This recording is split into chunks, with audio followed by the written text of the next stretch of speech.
Oh, my bad. I didn't know there was a line. I wouldn't recommend going in there, but you better hurry up. The episode's coming on.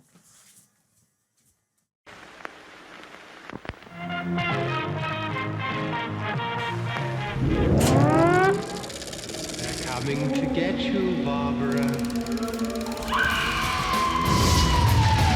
This time on Graveyard Carz, the A100 Little Dead Wagon makes its way through the shop after Mark signs off on the metalwork. Will preps, primes, and paints. But what color will he paint it? What color? Same color the whole car is going, black. Despite the rush for SEMA, progress in the shop continues with Mark's 1970 Charger as the team installs a new floor pan. Mark tests Will's knowledge and his patience. He says this pan's ready to go into my 1970 Dodge Charger 440 automatic. Absolutely. 27 blue, white top, white I said track, absolutely, 6 like right when we started. All right. Finally, new and essential parts arrive for the A100 build. But before they can be installed, Mark must decide what color the Little Dead Wagon will be wearing to SEMA. We could fancy it up down here just because. No, I want a solid black. In Springfield, Oregon, Mark Warman, together with his skilled ghouls, It has been established that the unburied dead are coming back to life. bring classic Mopar muscle cars back from the dead to look like they did the moment they left the factory floor. Because of the obvious threat, this station will remain on the air day and night. Okay, Doug and I are heading to the shop right now. Right, Rooster? Uh-huh. Gonna have a good week this week? Yes, we are. What's gonna get done? I don't know. The Dodge A100 is in the paint shop with your buddy Will, and they're getting ready to do the primer on it. Because as soon as that's done, they're gonna bake it, and then we can start blocking it, and we can get it painted. Bake it? That's good. Yeah, bake it, sure. Maybe he could broil it. He could broil it. Oh, that's going to be great. That's gonna be great. It's going to be nice. It'll be the best. Ray Barton is supposed to have our engine here this week. 923 horsepower on 93 octane fuel. That's exciting. That's pretty cool. So Yeah. if that shows up, we can start working on getting it prepared to go into the vehicle, along with what are we going to have to go along with that 1,000 horsepower engine, 923 rounding up. a good rear end. That's already Oh. ready to go in. Yeah. The transmission. Oh. Monster transmission is just finishing the gearbox, and it's going to be here this week. Oh, that's going to be pretty. So because we had it all polished out. Oh, So well, you were there. Doug, you like shiny. It's going to be shiny. I know you like that. It's going to be nice.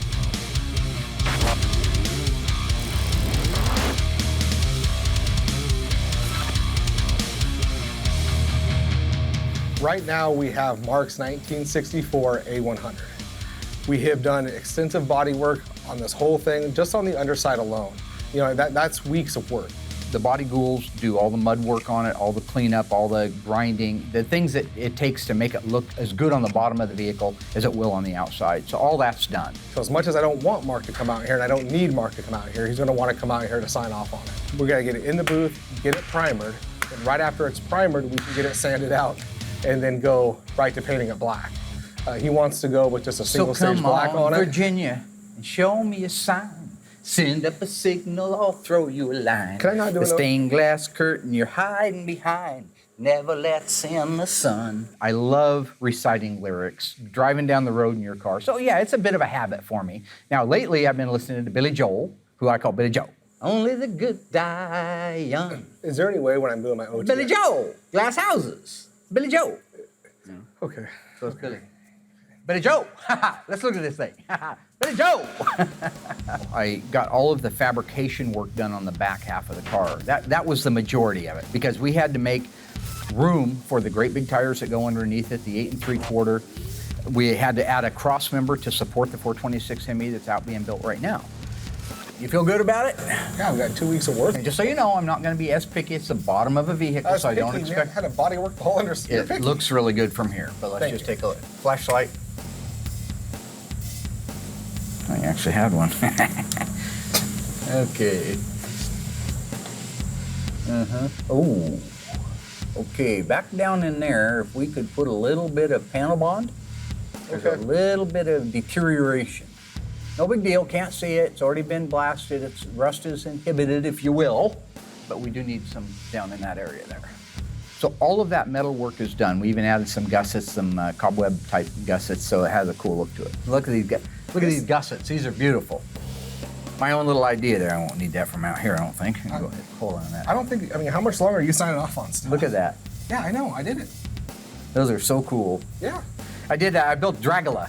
I call it Dragula. It's Dragula. No, you didn't build it, you started to, then tapped No, out. I built the complete thing, and then I had to sell it so I could fund my show, which you happen to be riding along on the coattails of for free, so you should show some respect. I do. The whole motivation behind this vehicle is I grew up in an era where there was just cool stuff that they don't have today. I'm a big George Barris fan. All of you guys out there that have ever watched Batman, the original series, he built the Batmobile. The Munsters, he built Grandpa Munster's Dragula and the Munster coach. And I mean, the list is long. You'd have to spend some time. He's an amazing artist. In that era and in that spirit, a guy named Bill Maverick built out this Dodge A100. So he put a Hemi in the back of it, put fuel injection, Hillborn fuel injection on his, and he did wheel stands up and down the quarter mile with it, and it was called the Little Red Wagon, Bill Maverick's Little Red Wagon. So this is going to be Mark Warman's Little Dead Wagon. We're going to just play off of it. It's a total homage to him. Anyway, I put gussets on it, these cobweb George gussets. did. I bought them, Yes. and I told him where to put them. Yes, you did do that, yes. Right at this point, you have no work into the car. I have no work into it, so who fabricated the entire thing? George. No, George did what I told him to do. I was in here doing a lot of the work myself. Ray Barton's building the 426 Hemi for it, so it's going to be somewhere around 1,000 horsepower, which is ridiculous because it'll never even get a bite with those tires on the street, but it'll look cool and it'll sound cool. Monster Transmission down in Florida, they're building the transmission out to be able to hold that horsepower. The rest of it, we've just been piecing together a little bit at a time and getting our pieces ready to go on it, so once Will is all done with the paint work on it, we're able to bolt it back together and hopefully make it to SEMA this year. Okay, so you like this, the abrupt feel right there? It's not abrupt.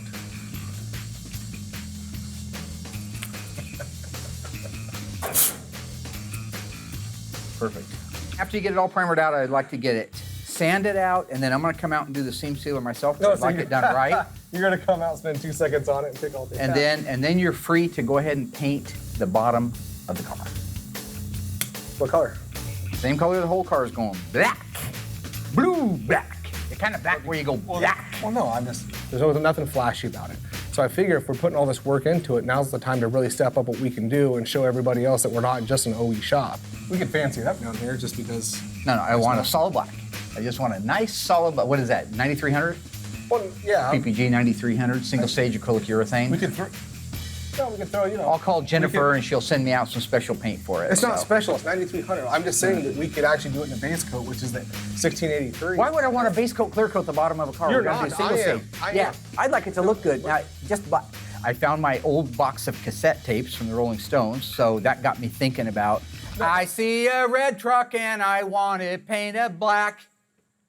No colors anymore, I want it to be black. You're ridiculous. I think at the end of the day, I just like to have fun, and if it winds Will up, so much the better. But he could learn something. There's something to be learned from those lyrics. No, I see the girls walk Why don't by we dressed throw- in their Why don't summer we- clothes. I guess I'm gonna have to kind of get up to speed on what he's actually listening to so I can speak more intelligently on it. Oh, black Hemi, bam-a-lam. Oh, black Hemi, bam-a-lam. Black Hemi had a car, bam-a-lam. Damn thing went far. I'll have it primered this week, no problem, sand it out next week, but before I do the actual color on the bottom, I want to get the whole body work done and get that all primed. Otherwise, you have to really protect that black from getting oversprayed in the future. 1967 was the first year for the Plymouth GTX. Built on the Belvedere model, the GTX was born. Standard engine in 1967 when it was made was the 440 Super Commando. Optional engine was the Hemi. That's the same thing you had in 67, 68, and 69. It wasn't until 1970 that Plymouth offered the 446 barrel 390 horse engine for the first time in a GTX. That's pretty cool. All the options were available on the GTX that you would see on any of the muscle cars back in the day for the most part. This particular car is a 444 barrel 375 horsepower U-code car. It uses an N96 air grabber hood. It's EF8 green with green interior. The spoiler on the back is not factory. It's off of a Charger Daytona, and it's an 8-track car, albeit far from factory. I still think it's pretty cool. All those things add up to why this 1970 GTX, one of 4,927, is the Graveyard Carz Corpse of the Week. So just do all that off my memory too, so good luck with everything. So one of the things I've tried to do on this truck is stay true to it in many, many ways. So for example, the rear brakes. These are the original brake drums. It's exactly the way it started life in 1964.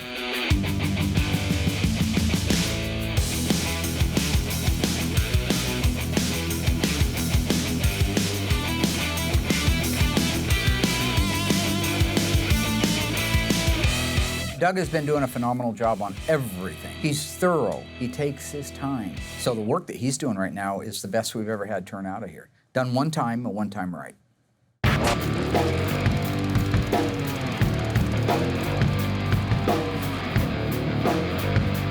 I got the A100, so now it's time to get it in the paint booth and get it primered.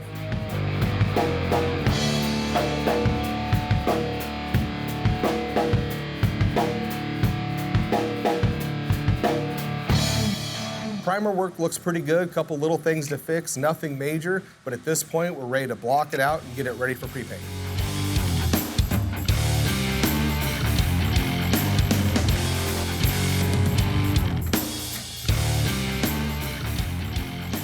Camera boy.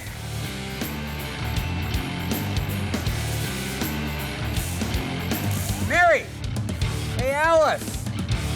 So the 1970 Charger RT, I bought that car as a used car, and I had a client call up and he was very interested in the car. It's pretty amazing when you look at that it's a B7 blue. It's a 70, so that's a good one. It's a real RT.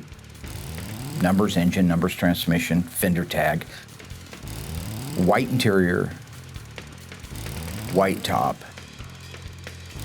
air conditioning, AM 8-track, 6-way seat. It's just a really neat car. It's the kind of car that is collector value, what I call a blue chip investment car.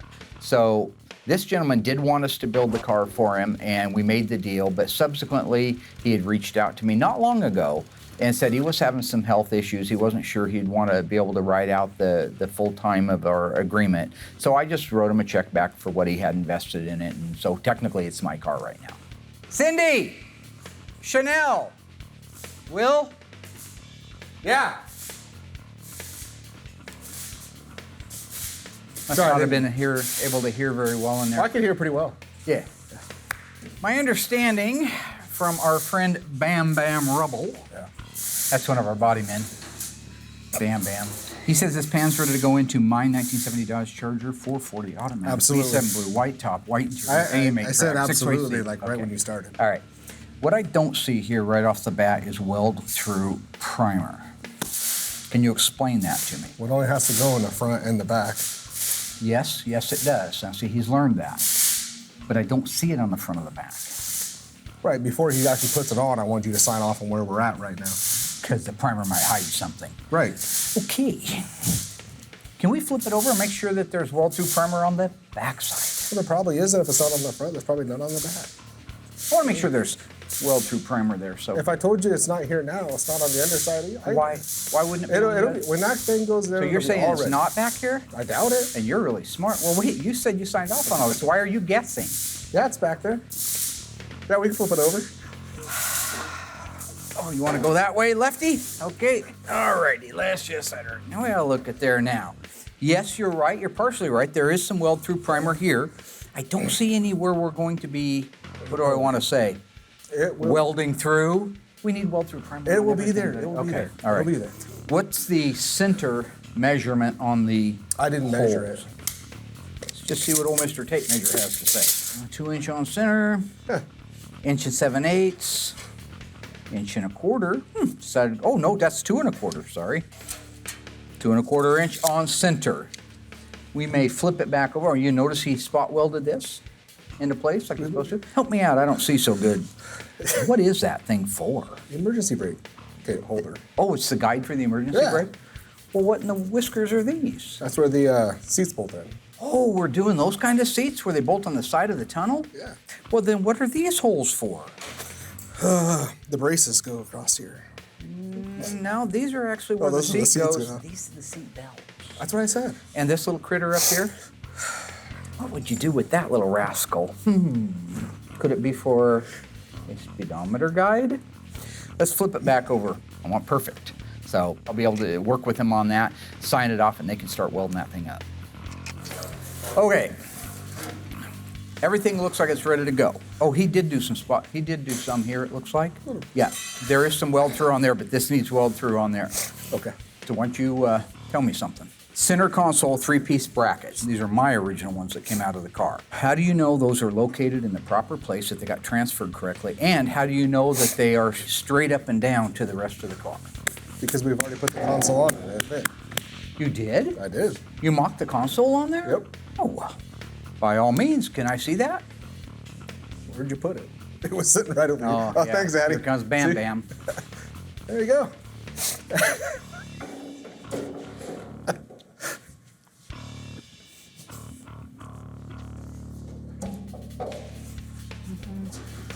I told you, we already did that.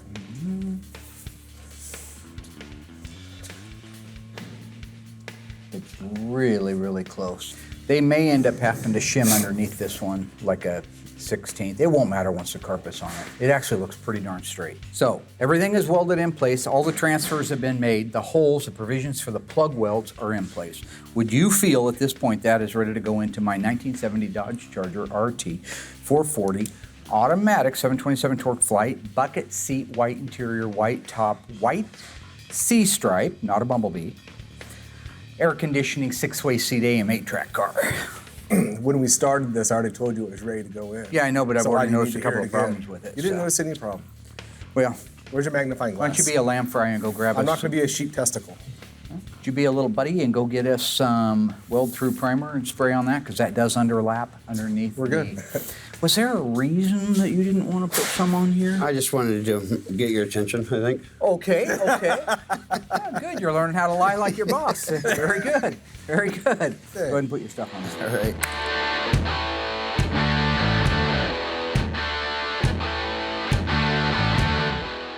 I believe we are ready. You want to give him a hand putting that in? Yeah. And I will entertain the masses. All right, ghouls, on the 1970 Plymouth GTX. Introduced in 1967 and left in 1971. Although there was a 72 model available on the Roadrunner, the standalone one was 1971. That was its last year. What of those years was the very first year you could get the 446 barrel engine?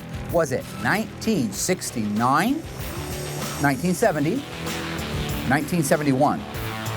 If you think you know the answer, stay tuned after the break. I'll let you know how you did. Should have done pretty good since it was a Corpse of the Week car earlier, which would just mean that you either weren't paying attention or you tuned in late. Either way, it's the wrong answer. See you after the break.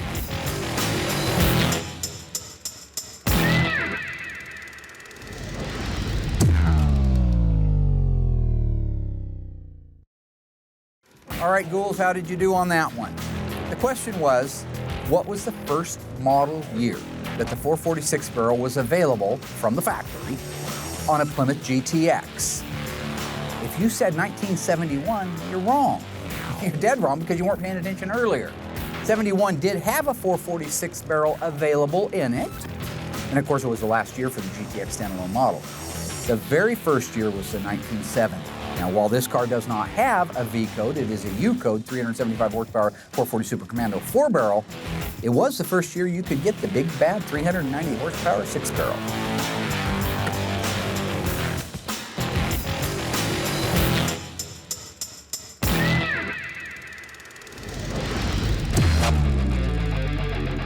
So one of the things we're going to do on the A100 is the truck is going red, which they're working on right now. Then we're going to put stainless on the inside of the bed, around the wheel tubs, and we're going to line the insides of the bed panel. And then on the floor, we're going to put oak wood, which we got from our friends at Yogi's? Yogi's. I'm kind of like Yogi, and you're like boo boo. So right, here we go. Our little friend Yogi. If you want to open that, the ends of that.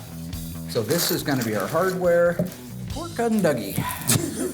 When Dougie was about 19 years old, a friend of his bought a brand new Suzuki RM370. It's a fast bike. Now, Doug, when he was a kid, he took off across the field one day on that RM 370 and hit a little berm. He flew 20 or 30 feet in the air, came straight down and did a pile drive with his head into the ground and then just flopped over. He got up. The motorcycle was running. The motorcycle was still running. Am I right about that? Yes. Motorcycle was still correct. running. As soon as he picked it up, the motorcycle died, right? Yes. So he had to push it home. I need a pair of pliers. He got home. Well, go get him. Okay, thank you. You're welcome. I'll finish this story my way. I mean, truthfully. Yeah, just hold that thought. Okay, I won't tell him the rest of the story. So as soon as he takes off, pushes the motorcycle back home, he gets home and he's sick to his stomach. And he starts throwing up. In case you're wondering, that's called a concussion. Doug decides, man, I don't feel good, I better take a nap. That's exactly what not to do when you have a concussion. So he went to sleep, woke up the next day, and he's never been the same. So you say whatever you want, but something wrong. Hold that thought. Oh, hey, Doug. Hi, Mark. I got some pliers. Good, I told the rest of the story. They'll come in really handy.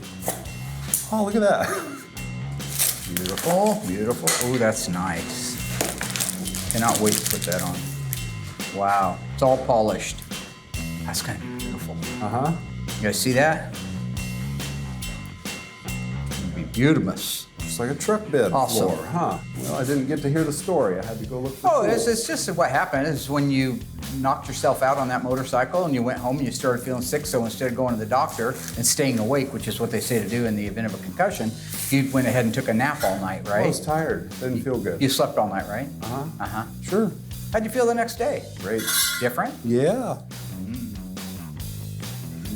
Who knows what you would have been if you hadn't been in that accident? You could have solved cancer. Motocross racer. Or a motocross racer, yeah. Yeah. I mean, they're the same thing. Guy that solves cancer and a motocross racer, yeah.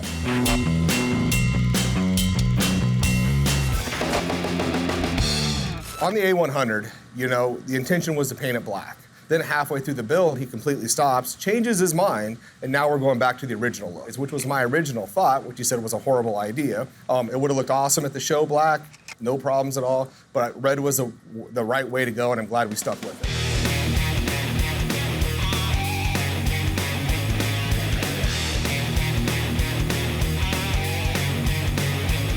So I have about 3/4 of the A100 painted, the cab, a bedside.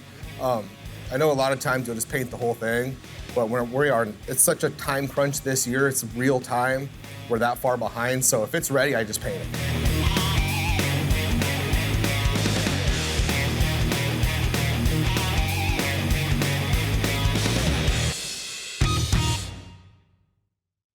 It's the summer of '71, you're doing good. You got a good paying job, you got your steady girlfriend, life is great. You're looking for a car to go cruising with your buddies. You have the choice between a 1969 Plymouth GTX with a 426 Hemi, a 4-speed, and a 410 Dana rear axle, or a 1969 and a half Roadrunner, 446 barrel 4-speed fiberglass lift-off hood.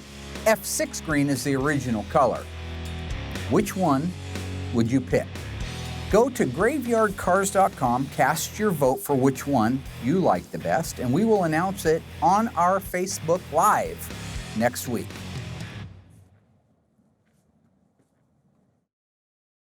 So far, Mark signed off on the A100's metalwork. Will primed the little dead wagon and began the paint. Cousin Dougie built out the rear brakes. And Mark and Dougie unboxed some critical pieces for the A100. Still to come, the Ghouls install the new floor pan in Mark's 70 Charger.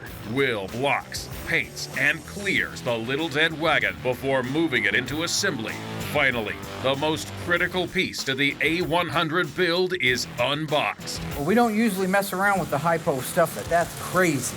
The custom-built Ray Barton Racing 426 Hemi.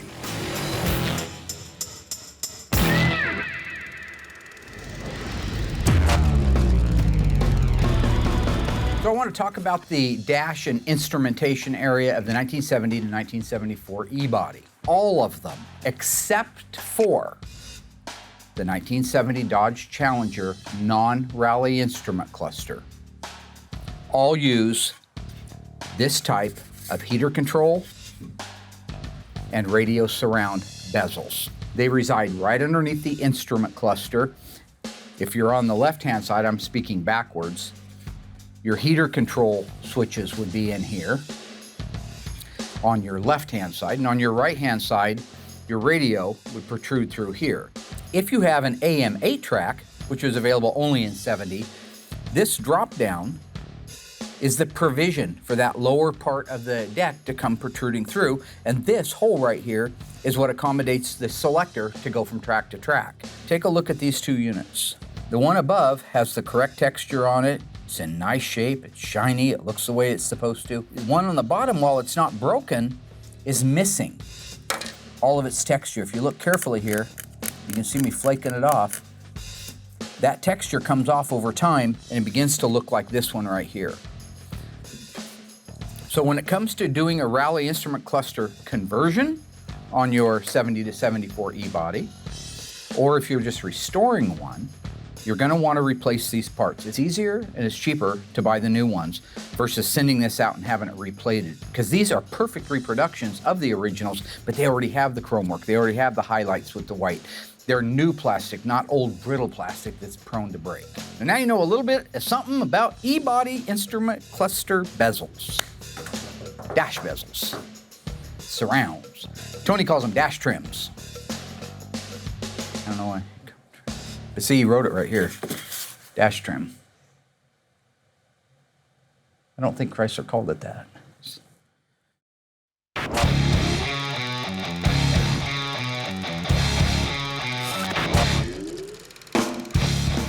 Right now, I'm really far behind on the A100, so any parts and pieces that I can get together, since Doug doesn't have a lot going on, and I give them all to him so he can start the sandblasting process.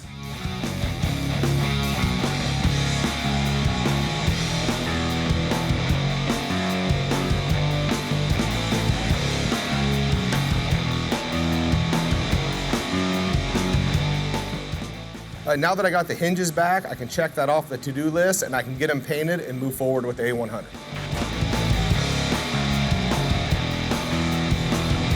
We built this A100 in real time. It's been a lot of late nights. It's been every day of the week for the past few months.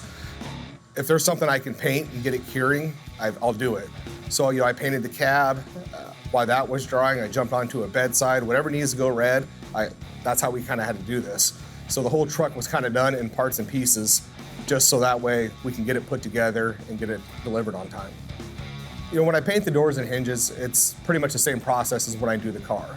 Only thing a little bit different is you have to take into consideration you're panel painting the whole car, so you just got to be very thorough. If you put 7 coats on that cab of that red, which is a very transparent color, which I did, you make sure that you put 7 coats on those doors. So the only thing that's critical is just having that number in your head and going through that whole process, so when it's actually all bolted together, everything matches correctly.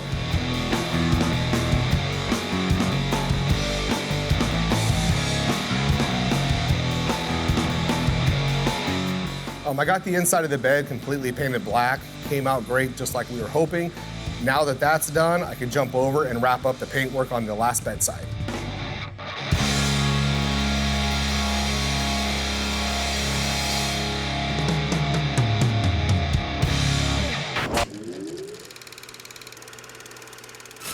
The 1970 Plymouth GTX looks very similar to a 1970 Plymouth Roadrunner.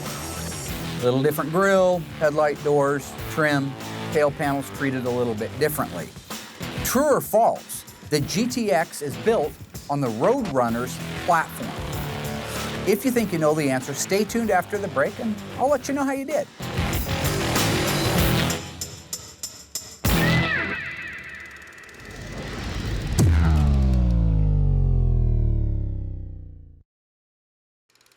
All right, my ghouls, how did you do on that one? Gonna learn a little bit about the 70B bodies. If you guess that the 1970 GTX was created from the Roadrunner platform, you'd be incorrect. It was built on the original base model Plymouth Belvedere. Would have had the first 2 digits of the VIN number as RL. Then you move into the RM cars, second digit being an M, guaranteed you had a Roadrunner. If you went to an RS, you had the GTX. That's what the Gentleman's Muscle Car's first 2 digits of the VIN was. And just additionally, if you were to have a sports satellite in 1970, it would be an RP for the premium price class. So, class is adjourned.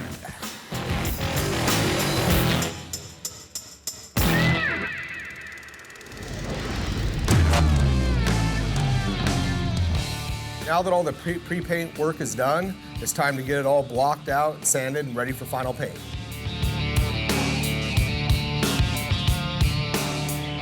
Now that the truck's all blocked out, it's time to roll it in the booth and get the final paint work done.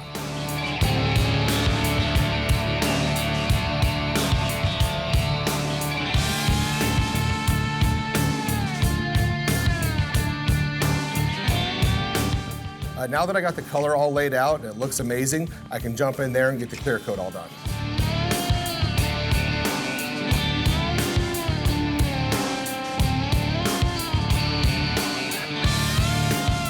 I'm gonna let that cure for a little bit. Once that's done, I'm gonna start the cut and buff process and then get it over here for assembly.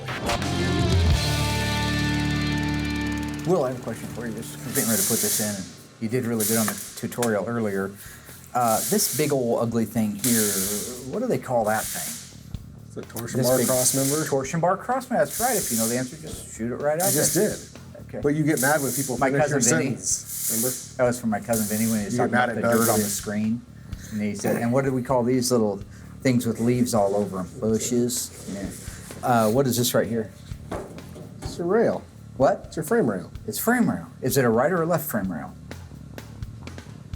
Go ahead. Right. Yeah, very good, very good. And then what do they call this little critter over here in the corner? That little fella. I don't know what that What do we piece is call him? called. Okay, we call him a baffle.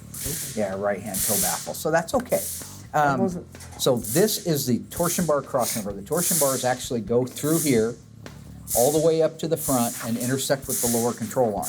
And then the bar twists like this. That's what makes the front suspension on a Mopar. Doesn't use a coilover shock at the front. A lot of times, this is rotted completely out. Half the cars out back, they're rotted completely out. This one is super nice. So you see that it's got black stuff down in there. That's an epoxy that we put over the bare metal to keep it from rusting. And the gray is a weld-through primer we were talking about, because we're going to bring that panel in that's got holes in it. We're going to set it down here, and then we're going to fill those holes with weld. So you can't get in between there once that panel's down and treat that weld. You can't protect it. So this stuff will burn away, and then it'll shrink back over the weld. That's the point of it. These are the seat reinforcement brackets. We reused the originals, although we did get a set. We always do, in case you need them. These were in really nice shape, so we're going to reuse them. This panel is referred to as the inner rocker panel. So it's the opposite version of the one you see on the outside of the car. This is the inner one. This is the rear step well for the right-hand side and the rear step well or footwell for the left-hand side. These were in good shape, so that's why you see the word save. So when they bring that panel in here, they've got to go up in the front, tuck it under here because it goes under here, and then it will lay down all the way up to the firewall. It intersects with the firewall. Once we have it basically in place, bam, bam, it's going to come through starting at 12 o'clock, right in the middle at the top, and he's going to put in screws to fasten that floor as tight as humanly possible against these rails, against these seat reinforcements, against this frame rail, against this before he begins plug weld. Okay, with that, let's go ahead and put the floor pan in. But actually, Get over there and sit down, princess. I'll hand it to you. what do you mean, princess? Well, you're just very fragile little fella. That's I'm all. not fragile. You're very fragile. I'm not. Oh, you're the most fragile guy here. There you go, Barrett. There you go. There you go, princess. Forward, back, tuck under. Nice. There you go. All right. There we go. Beautiful. All right, Will, good job. Getting a little better all the time, getting to a point where I can sign off on my body shop so I don't have to be here all the time, because someday... You're not here all the time. I'm here all the time. I will let you guys get back to what you were doing. Camera boy 1, camera boy 2, good job. I will be up front. So I'll just walk out all cool. I don't know. I'll act like I heard something. What? Did somebody say? The first goal is to make sure the mating area where the step well meets that new floor pan are tight. You don't want gaps in there and fill those up with weld. You lose your strength. They need to be sandwiched tight. So they're going to use a floor jack, a 2x4, and press that floor pan up against the weight of the car, up against those step wells. Once that's tight and where it's supposed to be, they'll use set screws in there, self-tapping screws to hold it together. The same thing goes at the torsion bar crossmember area, except in this case, the pan is coming down to meet it. If you look, you'll see that that crossmember area marries tightly against that floor before they set their first screw in. At the front, where it intersects with the firewall, again, very crucial. You want those two areas, those two flanges, tight. So they take their time, they work it, they caress it, they hold it in place with vice grips until everything's sorted and lined like it's supposed to be. Then they can do their self-tapping screws.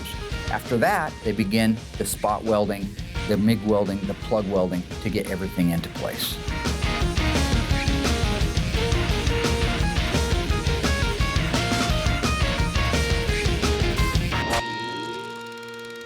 Now that they have the floor pan installed in my Charger, Will can get the A100 over to the assembly shop.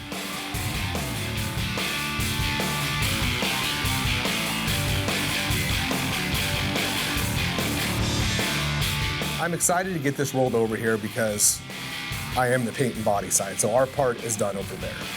I'm still gonna help out over here, but the problem we're gonna run into is Mark said everything's been pre-fit, this thing's just gonna fall together. He did all the mock-up, so to speak, what he considers a mock-up. Problem is, I watched him do the mock-up. It's horrible. This thing's not gonna just fall together. So I just wanna be around for all those little problems that are gonna come up.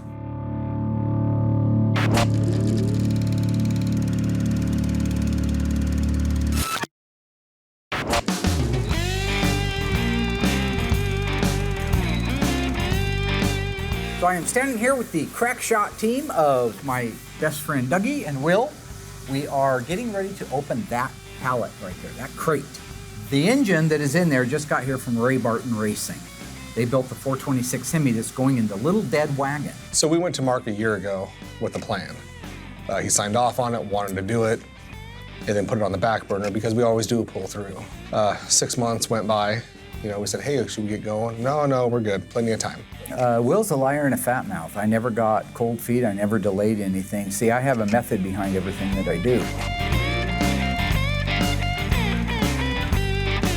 I had to get the truck set up. I had to cut the frame in. I had to do all the modifications, pre-fit the 8 3/4 rear end underneath it with the ladder bars. Make sure all the provisions are ready for finesse work once Will gets done painting it. Now to him, because that took me several months to do, he thinks I was dragging my feet. I wasn't dragging my feet, I was perfecting, all right? That's what it's called perfecting. We're gonna uncrate the 426 Hemi right now.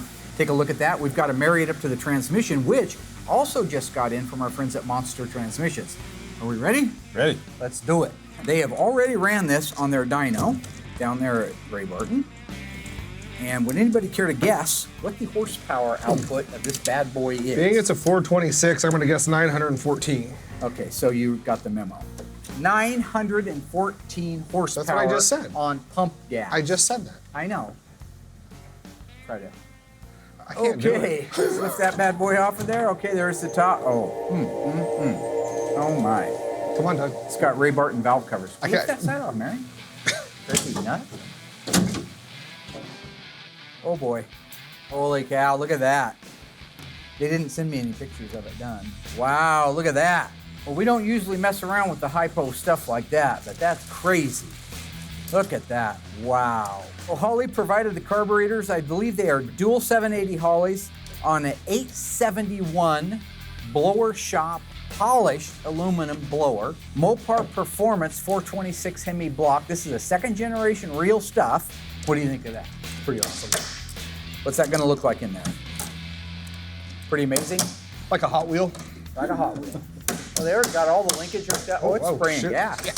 You know, normally I'd be just jumping out of my skin with excitement on this thing, but there's a lot of pressure because SEMA's coming up, so I got to keep grounded and just keep my eye right on the trophy at the end. Fantastic. All right. So what does he have, I wonder, in here?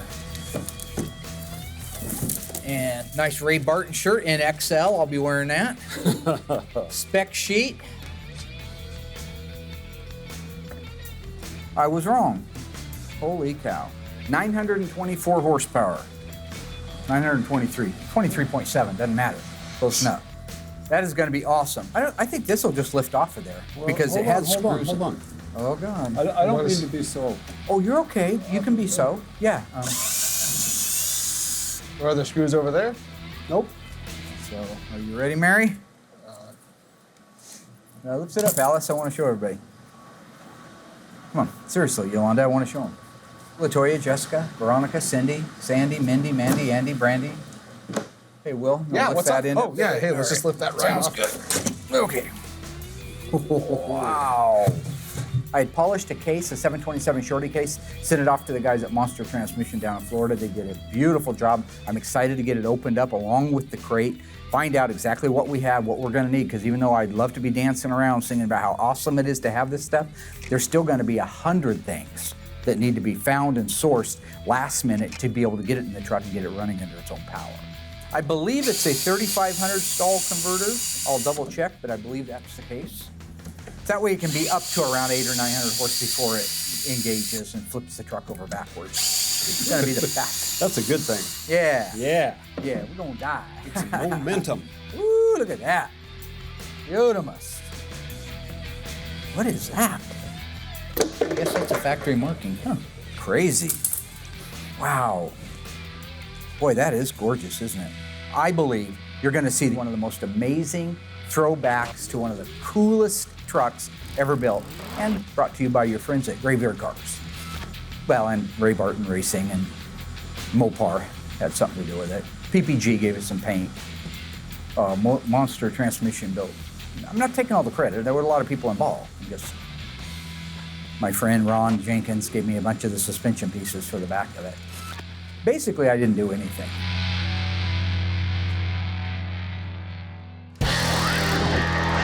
All right, Rooster, how'd we do, buddy? We did good. We did good. What did we get done? What we get done is we told everybody what we got done. We're gonna pop a wheelie. We're gonna pop a Well, we're wheelie. not gonna pop a wheelie yet. Yeah, no. We got the primer work done on the A100, and we got it painted. Will did? My good friend Will's Will? our painter. He's our painter. Yeah, that's your good friend Will. Oh, good. He's Now, the best. What? Yeah. Did you notice the all the little cobweb designs I welded in there? Pretty cool. You thought I was crazy back in the day? Yeah. Taking my time, getting those little things welded in. Little details like that. Little details like that looks Wow. pretty cool. We literally have just a couple of weeks before SEMA. You get that, Ooh. right? Yeah. So Ooh. a lot of, well, hate to surprise you with that. We've only been talking about it for 5 months, so I know it can be still a Well, I'm a surprise. little slow. That's okay. What do you think of the Ray Barton Hemi? I love it. I love it. 923 That is so cool. horsepower, polished dual Holley 780 carburetors. The blower shop supplied an 871 fully polished supercharger. Absolutely gorgeous. Got all of our Millidon pieces on there. Awesome. Monster transmission, beautiful, ready to go back on. What do you think is going to happen the first time we fire that vehicle off? It's gonna make a lot of noise. Gonna make some noise because we're Yeah. going with hand-built Zoomy headers. Cool. Yeah, we did good. Yeah. All right. Did great. It's gonna be exciting. Yeah. Yeah. I'm anxious to get to work. Yeah. Yeah. Well, we're going home now. We are Yeah. already? This was the end of the week. Oh, we're just kind thank of you. wrapping it. You're Thank welcome. you. I'm ready. No A problem. long week. No problem.